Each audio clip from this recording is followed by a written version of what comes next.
Pernah tak anda rasa seperti hamster yang berlari di atas roda, tapi tak ke mana-mana? Anda kemas bilik tidur anda hingga berkilat. Esoknya, ia kembali menjadi zon bencana. Anda berjaya selesaikan satu salah faham dengan pasangan anda. Minggu depan, pergaduhan yang sama meletus lagi. Cuma dengan skrip yang sedikit berbeza. Anda berjanji pada diri sendiri untuk lebih produktif. Anda minum lebih banyak kopi, tidur lewat. Tapi anda hanya jadi lebih penat dan kerja tetap menimbun. Jika ini kedengaran biasa, anda tidak keseorangan. Dan ini bukan nasib malang. Ini adalah simptom kepada satu perangkap mental yang menjerat 90% populasi. Perangkap pemikiran linear. Pemikiran linear melihat dunia dalam garisan lurus. A menyebabkan B. Sakit kepala, makan ubat. Kereta rosak, baiki enjin. Masalah, cari penyelesaian segera. Seperti bermain whack-a-mole. Anda ketuk satu masalah, satu lagi akan muncul di tempat lain. Anda sibuk tapi tak pernah menang. Kita menjadi pakar memadam api-api kecil, tetapi kita tidak pernah mempersoalkan kenapa begitu banyak api yang bermula. Hari ini, kita akan bercakap tentang upgrade untuk otak anda. Satu cara berfikir yang membolehkan anda melihat punca kebocoran gas itu bukan hanya apinya. Dipanggil pemikiran sistemik, dan ia adalah satu kuasa besar yang tersembunyi. Pemikiran sistemik adalah seni melihat hutan, bukan hanya pokok. Ia adalah keupayaan untuk melihat perhubungan, corak dan struktur yang mendasari sesuatu peristiwa, bukan hanya peristiwa itu sendiri. Fikir linear melihat daun yang layu dan terus menyiram daun itu. Pemikir sistemik melihat keseluruhan pokok, daun, dahan, batang, akar, tanah, air, cahaya matahari. Keseluruhan sistem yang menghasilkan kesihatan pokok itu. Mungkin masalahnya bukan kekurangan air pada daun, tetapi tanah yang tidak sihat. Menyiram daun adalah kerja sia-sia. Dunia kita bukan linear. Ia adalah satu jaringan yang kusut dan kompleks. Setiap tindakan mempunyai kesan riak yang tidak dijangka. Salah satu konsep utama dalam pemikiran sistemik ialah gelung maklum balas atau feedback loops. Ada dua jenis utama. Pertama, gelung mengukuh reinforcing loop. Fikirkan ia sebagai bola salji yang menuruni bukit. Ia menguatkan dirinya sendiri. Semakin banyak anda ada sesuatu, semakin banyak anda dapat. Wang di bank mendapat faedah, lalu anda dapat lebih banyak wang yang mendapat lebih banyak faedah. Tapi ia juga berfungsi secara negatif. Sedikit tekanan perasaan boleh menyebabkan anda kurang bersosial, yang membuat anda lebih sunyi, yang meningkatkan tekanan perasaan. Kitaran ganas. Jenis kedua, gelung mengimbang balancing loop. Fikirkan ia sebagai termostat. Cuba mengekalkan kestabilan atau mencapai matlamat. Apabila suhu bilik terlalu panas, penghawa dingin akan hidup untuk menyejukkannya. Apabila sejuk, ia akan mati. Ia sentiasa cuba kembali ke titik set. Rasa lapar adalah gelung mengimbang. Lapar, makan, kenyang, berhenti makan. Ia mengekalkan paras tenaga anda. Masalah timbul apabila kita salah tafsir gelung-gelung ini.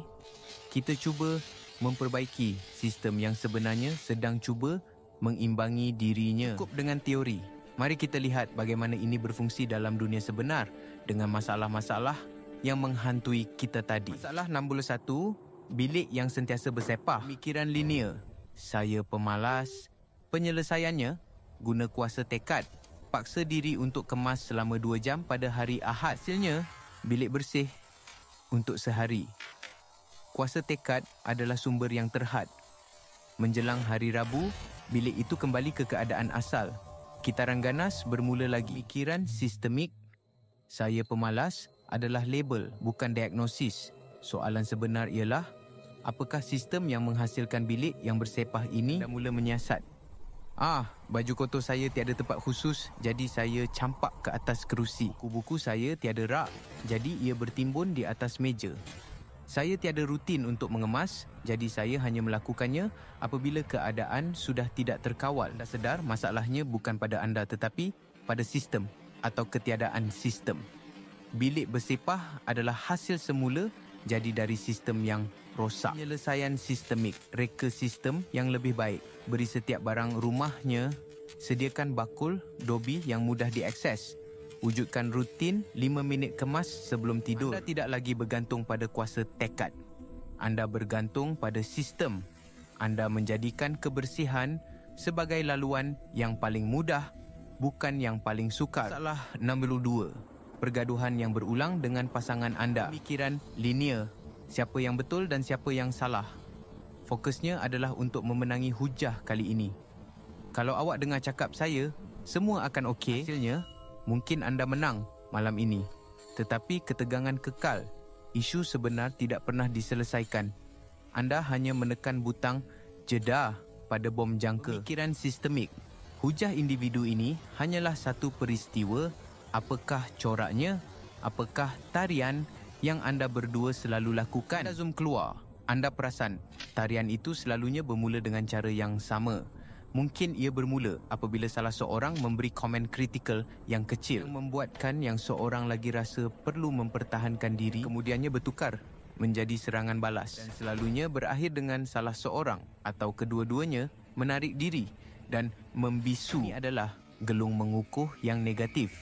Setiap reaksi menguatkan lagi reaksi seterusnya. Kritikan, pertahanan, serangan, senyap, ketegangan, lebih banyak kritikan. Penyelesaian sistemik. Fokusnya bukan siapa yang mulakan, tetapi bagaimana kita boleh hentikan tarian ini. Untuk menghentikan tarian, hanya seorang yang perlu menukar langkah. Lain kali, apabila komen kritikal itu datang, daripada mengangkat perisai pertahanan, anda cuba sesuatu yang lain. Mungkin berkata, itu menyakitkan hati saya. Boleh kita cakap baik-baik? Anda memecahkan corak. Anda mengubah sistem interaksi, bukan hanya cuba memenangi satu pertempuran. Ini memerlukan keberanian, tetapi ia adalah satu-satunya cara untuk menamatkan perang. Masalah 63. Produktiviti yang merosot dan keletihan melampau. Pemikiran linear. Saya tidak cukup cekap atau saya tidak cukup masa.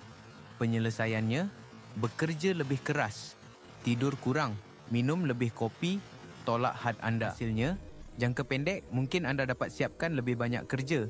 Jangka panjang, anda menuju ke arah burnout. Kualiti kerja menurun, kesihatan terjejas. Ini adalah gelung mengimbang yang anda lawan secara paksa. Sistem badan anda cuba memberitahu anda untuk berehat, gelung mengimbang. Tetapi, anda memaksanya dengan kafein, melawan sistem. Pemikiran sistemik. Bekerja lebih keras bukanlah jawapannya. Soalannya ialah, bagaimana sistem kerja saya direka? Di manakah tenaga dan masa saya bocor? Anda mula mengesan masa anda. Anda dapati 3 jam sehari hilang dalam mesyuarat yang tidak produktif. 2 jam lagi hilang kerana gangguan notifikasi dari telefon anda. Sedar, anda tidak mempunyai sempadan yang jelas antara kerja dan rehat. Anda sentiasa on. Penyelesaian sistemik. Jangan tambah gas, baiki enjin. Anda mula menolak mesyuarat yang tiada agenda jelas. Anda menetapkan masa, fokus mendalam dan mematikan semua notifikasi. Anda mencipta ritual penutup kerja untuk memberi isyarat kepada otak bahawa hari kerja telah tamat. Anda mengubah sistem untuk menyokong produktiviti yang mampan, bukan pecutan ke arah keletihan. Anda mungkin berfikir, ini semua hebat. Tetapi, bagaimana saya boleh mula berfikir seperti ini? Ia kelihatan rumit. Sebenarnya tidak. Anda boleh mulakannya dengan 4 langkah mudah. Anggap ia sebagai senaman untuk otot pemikiran sistemik anda. Langkah 1. Zoom keluar, zoom out. Apabila anda menghadapi masalah, jangan hanya lihat apa yang berlaku sekarang. Tanya, bila kali terakhir ini berlaku? Dan sebelum itu, cari corak dari masa ke masa. Lukis graf ringkas jika perlu. Langkah 2. Cari kaitan, find connections. Ambil sehelai kertas, tulis semua komponen masalah di tengah-tengah. Kemudian, lukis anak panah untuk menunjukkan bagaimana satu perkara mempengaruhi yang lain. Kurang tidur menyebabkan kurang fokus, yang menyebabkan kerja lebih lama. Langkah 3. Kenal pasti gelung, identify loops. Dalam peta anda, cari kitaran. Adakah anak panah itu membentuk bulatan? Adakah ia gelung mengukuh yang semakin teruk, kitaran ganas? Atau adakah ia gelung mengimbang yang tersekat? Langkah 4. Cari titik pengungkit. Find the leverage point. Dalam mana-mana sistem, ada tempat di mana perubahan kecil boleh membawa impak yang besar. Ini adalah titik pengungkit anda. Ia jarang sekali merupakan perkara yang paling jelas. Untuk masalah produktiviti, titik pengungkitnya mungkin bukan bekerja 1 jam lebih, tetapi tidur 30 minit lebih awal. Untuk bilik bersepah, ia mungkin bukan mengemas 2 jam, tetapi membeli 1 bakul Dobby. Berfikir secara sistemik adalah seperti menukar cermin mata anda. Pada mulanya ia rasa janggal, tetapi lama-kelamaan anda tidak dapat bayangkan melihat dunia dengan cara lain. Anda berhenti melihat masalah sebagai kegagalan peribadi dan mula melihatnya sebagai hasil daripada sistem yang boleh direka bentuk semula. Anda beralih daripada menjadi mangsa keadaan kepada menjadi arkitek kehidupan anda. Jadi, lain kali anda mendapati diri anda dalam kitaran yang sama, berhadapan dengan masalah yang sama untuk kali ke-100, berhenti seketika, tarik nafas dan tanya soalan yang berbeza. Bukan bagaimana saya boleh selesaikan masalah ini sekarang, tetapi apakah sistem yang mencipta masalah ini dan bagaimana saya boleh membina sistem yang lebih baik